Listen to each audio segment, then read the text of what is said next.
ಬೀದಿ ನಾಯಿಗಳ ಹಾವಳಿಯನ್ನು ನಿಯಂತ್ರಿಸುವುದಕ್ಕೆ supreme court ಸ್ಪಷ್ಟವಾದ ಸೂಚನೆ ಕೊಟ್ಟರೂ ಕೂಡ ರಾಜ್ಯದಲ್ಲಿ ದಿನದಿಂದ ದಿನಕ್ಕೆ ಈ ಬೀದಿ ನಾಯಿಗಳ ಅಟ್ಯಾಕ್ ಪ್ರಕರಣಗಳ ಸಂಖ್ಯೆ ಏರಿಕೆ ಆಗ್ತಾ ಇದೆ. ಅದರಲ್ಲೂ ಹುಬ್ಬಳ್ಳಿ ಧಾರವಾಡದಲ್ಲಂತೂ ಬೀದಿ ನಾಯಿಯಿಂದ ಕಡಿತಕ್ಕೊಳಗಾದವರ ಸಂಖ್ಯೆ 10,000 ಗಡಿಗೆ ಬಂದು ನಿಂತಿದೆ.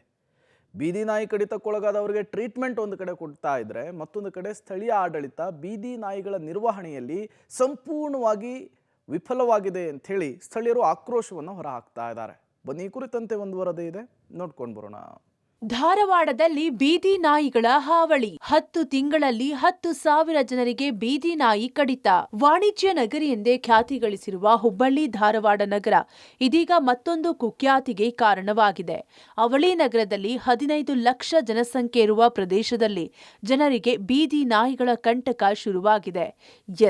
ಜನವರಿಯಿಂದ ಇಲ್ಲಿಯವರೆಗೆ ಧಾರವಾಡ ಜಿಲ್ಲೆಯಲ್ಲಿ 10,000ದಷ್ಟು ಜನರಿಗೆ ಬೀದಿ ನಾಯಿ ಕಡಿತ ಪ್ರಕರಣಗಳು ದಾಖಲಾಗಿವೆ ಎಂಬ ಅಚ್ಚರಿಯ ಸಂಗತಿ ಇದೀಗ ಹೊರಬಿದ್ದಿದೆ.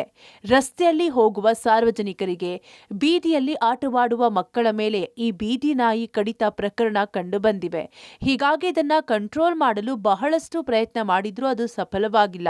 ಪ್ರತಿ ಬಾರಿ ಇವುಗಳಿಗೆ ಸಂತಾನಹರಣ ಚಿಕಿತ್ಸೆ ಮಾಡಿದ್ರೂ ಕೂಡ ಸಂಖ್ಯೆ ಮಾತ್ರ ಕಡಿಮೆಯಾಗಿಲ್ಲ. ಹೀಗಾಗಿ ಜನರಿಗೆ ಚಿಕಿತ್ಸೆ ನೀಡಲು ಆರೋಗ್ಯ ಇಲಾಖೆ ಎಲ್ಲಾ ರೀತಿಯ ಔಷಧಿ ಮತ್ತು ವ್ಯಾಕ್ಸಿನ್ ಇಟ್ಟಿದ್ರು ನಾಯಿ ಕಡಿದ ಪ್ರಕರಣ ಮಾತ್ರ ಹೆಚ್ಚಾಗುತ್ತಲೇ ಇವೆ. ಹೀಗಾಗಿ ಆ ಪ್ರಕರಣದ ಮೇಲೆ ಕಂಟ್ರೋಲ್ ತರಬೇಕಾಗಿದೆ. ಬಟ್ ಈಗ ಈ ವರ್ಷ ನಾವು ನೋಡಿದರೆ ನಾಯಿ ಕಡಿತ ಪ್ರಕರಣಗಳು ಜಿಲ್ಲೆಯಲ್ಲಿ ಭಾಳ ಜಾಸ್ತಿ ಆಗ್ತಾ ಇದೆ. ಅದೇ ರೀತಿ ಅದರಂತೆ ಮೇಲಾಗಿ ಹೆಚ್ಚಿಗೆ ನಮ್ಮ ನಗರ ಪ್ರದೇಶದಲ್ಲಿ ಹುಬ್ಬಳ್ಳಿ ಮತ್ತು ಧಾರವಾಡ ನಗರ ಪ್ರದೇಶದಲ್ಲಿ ಇದೆ.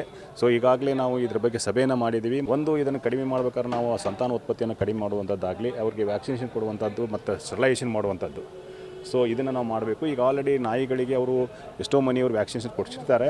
ಆದರೆ ಬೀದಿ ನಾಯಿಲಿರ್ತಕ್ಕಂಥ ನಾಯಿಗಳ ಬಗ್ಗೆ ವಿಶೇಷವಾಗಿ ನಾವು ಎಚ್ಚರಿಕೆ ಇರಬೇಕಾಗತ್ತೆ. ಗಾರ್ಬೇಜ್ ಆಗಿರ್ಬೋದು, ಈವನ್ ಫುಡ್ ಪಾರ್ಟಿಕಲ್ಸ್, ಈಗ ತಿಂದಂಥ ನೈಟ್ ಇದ್ದಂಥ ಪಾರ್ಟಿಕಲರ್ನ ಇಲ್ಲಿ ಹಾಕುವಂಥದ್ದಾಗಲಿ ಅದನ್ನು ಮಾಡಿಬಿಡ್ರಿ ಅಂತ ಹೇಳಿದ್ದೀವಿ.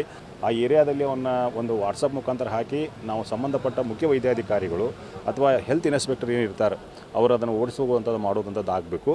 ಸೊ ಯಾಕಂದರೆ ಸಾರ್ವಜನಿಕರು ಸಹ ಇದರಲ್ಲಿ ನಾವು ಏನು ಮಾಡಬೇಕಾಗೈತಿ ಅಂತಂದರೆ ಸಹಕರಿಸಬೇಕಾಗತ್ತೆ. ಈ ಬೀದಿ ನಾಯಿ ಬಗ್ಗೆ ಹೆಚ್ಚು ಜವಾಬ್ದಾರಿ ತೆಗೆದುಕೊಳ್ಳಬೇಕಾಗಿರೋದು ಮಹಾನಗರ ಪಾಲಿಕೆಯವರು. ಈಗಾಗಲೇ ಇವರಿಗೆ ಆರೋಗ್ಯ ಇಲಾಖೆಯ ಅಧಿಕಾರಿಗಳು ಕೂಡ ಸಂತಾನಹರಣ ಶಸ್ತ್ರಚಿಕಿತ್ಸೆ ನೀಡುವ ಬಗ್ಗೆ ಎಚ್ಚರಿಕೆ ನೀಡಿದ್ದಾರೆ.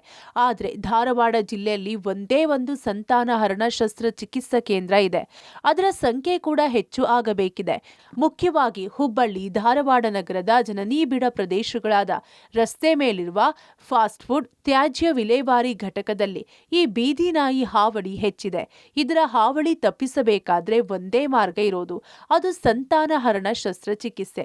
ಇನ್ನು ಜನರ ಸಹಭಾಗಿತ್ವ ಕೂಡ ಇದರಲ್ಲಿ ಮುಖ್ಯವಾಗಿದ್ದು, ಜನರು ಬೀದಿ ನಾಯಿ ಕಂಟ್ರೋಲ್ ಮಾಡಲು ಮಹಾನಗರ ಪಾಲಿಕೆ ಜೊತೆ ಕೈಜೋಡಿಸಬೇಕಿದೆ.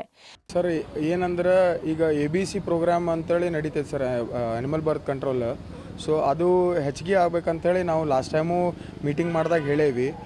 ಇಡೀ ಒಂದು ಡಿಸ್ಟಿಕ್ಕಿಗೆ ಒಂದೇ ABC ಸೆಂಟರ್ ಇರೋದ್ರಿಂದ ಅವಕ್ಕೆ ರೇಬೀಸ್ ವ್ಯಾಕ್ಸಿನ್ ಆಗಲಿ ಎಲ್ಲ ಕಂಟ್ರೋಲ್ ಬರೋಕ್ಕೆ ಸಾಧ್ಯ ಆಗಂಗಿಲ್ಲ. ಸೊ ನಾವು ಮಿನಿಮಮ್ ಒಂದು 5 ABC ಸೆಂಟರ್ ಅಥವಾ ಮಿನಿಮಮ್ 3 ಮಾಡಿರಿ ಅಂತೇಳಿ ರಿಕ್ವೆಸ್ಟ್ ಮಾಡಿದ್ವಿ.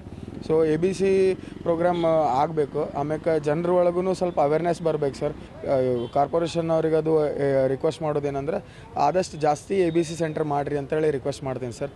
ಒಟ್ಟಿನಲ್ಲಿ ಧಾರವಾಡ ಜಿಲ್ಲೆಯಲ್ಲಿ 10,000 ನಾಯಿ ಕಡಿತ ಪ್ರಕರಣ ಇವೆ. ಇದು 10 ತಿಂಗಳಲ್ಲಿ ಕಂಡುಬಂದ ಪ್ರಕರಣಗಳು.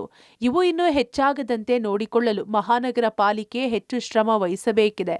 ಬೀದಿ ನಾಯಿ ಹಿಡಿದು ಬೇರೆ ಕಡೆ ಬಿಟ್ಟು ಕೈ ತೊಳೆದುಕೊಳ್ಳುವ ಬದಲು ಅವುಗಳ ಸಂತಾನಹರಣ ಶಸ್ತ್ರಚಿಕಿತ್ಸೆ ಮಾಡಿಸಿದ್ರೆ ಇದನ್ನ ನಿಯಂತ್ರಣ ಮಾಡಬಹುದಾಗಿದೆ. ಹನುಮಂತ ಜೊತೆ ಜಾವಿದ ಧೋನಿ, ಪಬ್ಲಿಕ್ ಟಿವಿ, ಧಾರವಾಡ.